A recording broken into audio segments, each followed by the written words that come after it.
দুর্গাপুজোর আর কিন্তু বেশি দিন বাকি নেই, কিন্তু তার মধ্যেই চলছে ইলিশের মরশুম।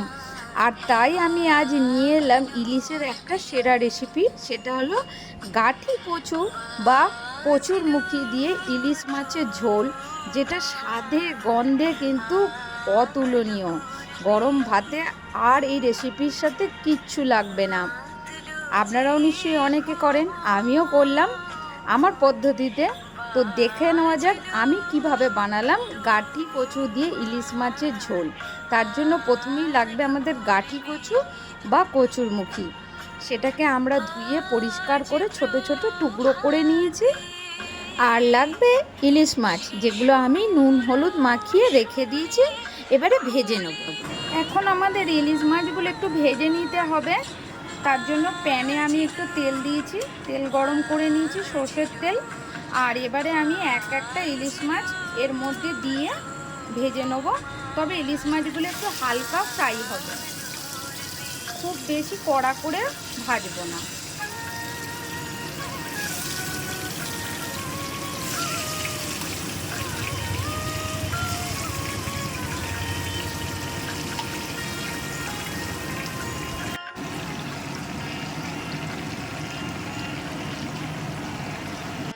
হয়ে গেছে, এবারে আমি তুলে নিচ্ছি এক এক করে।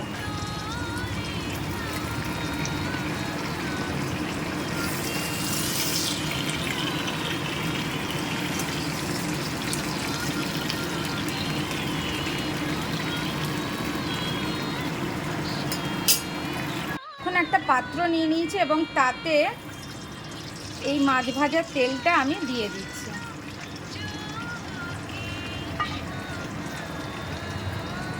আর এর মধ্যে কিছুটা দিচ্ছি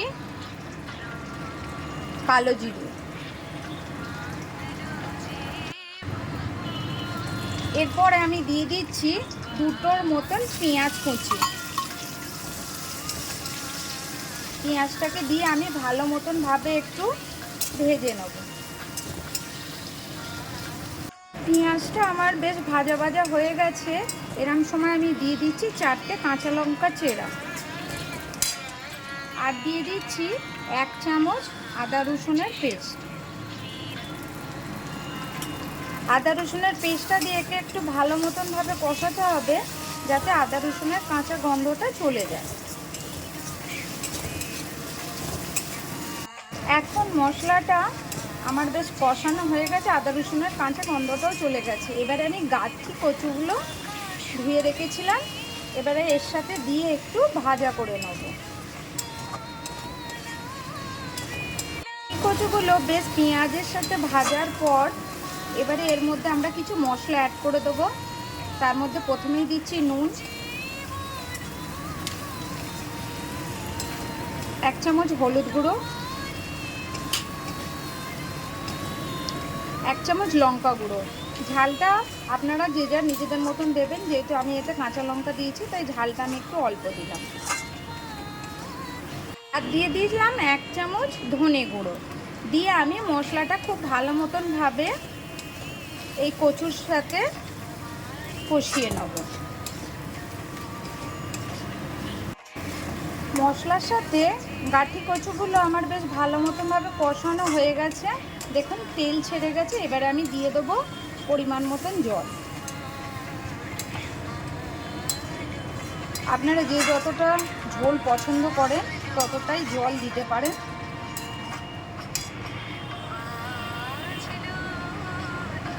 তবে আমি এখানে একটু বেশি ঝোল দিচ্ছি, কারণ গাঠি কচু একটু ঠান্ডা হলে কিন্তু ঝোলটা টেনে নেয়। এরপরে আমি এবারে চাপা দিয়ে দেবো।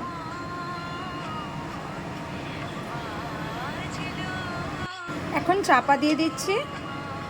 গাঠি কচুটা একটু পরে সেদ্ধ হয়ে যাবে, 10-15 মিনিট পর আমি ইলিশ মাছগুলো দিয়ে দেবো। 5-10 মিনিট পর এখন কিন্তু ঝোলটা বেশ ভালো মতনভাবে ফুটে গেছে, আর কচুগুলো কিন্তু আমার খুব ভালো সেদ্ধ হয়ে গেছে। এবারে আমি এখন ইলিশ মাছগুলো দিয়ে দেবো।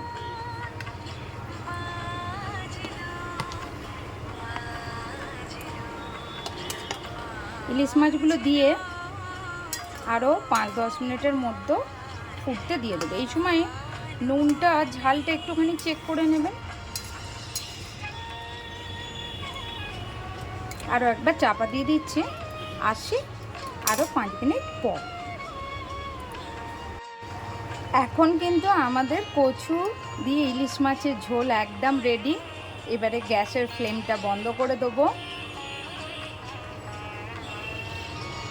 আর কিন্তু শুধুমাত্র গরম ভাত নিয়ে বসে পড়তে হবে।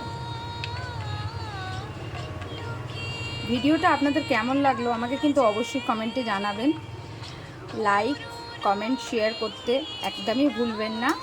আর আমার ভিডিওগুলো যদি ভালো লাগে তাহলে অবশ্যই কিন্তু আমার চ্যানেলটিকে সাবস্ক্রাইব করে রাখবেন, আর পাশে রাখা বেল আইকনটিকে অবশ্যই প্রেস করে রাখবেন আমার নতুন নতুন ভিডিওগুলো দেখবার জন্য।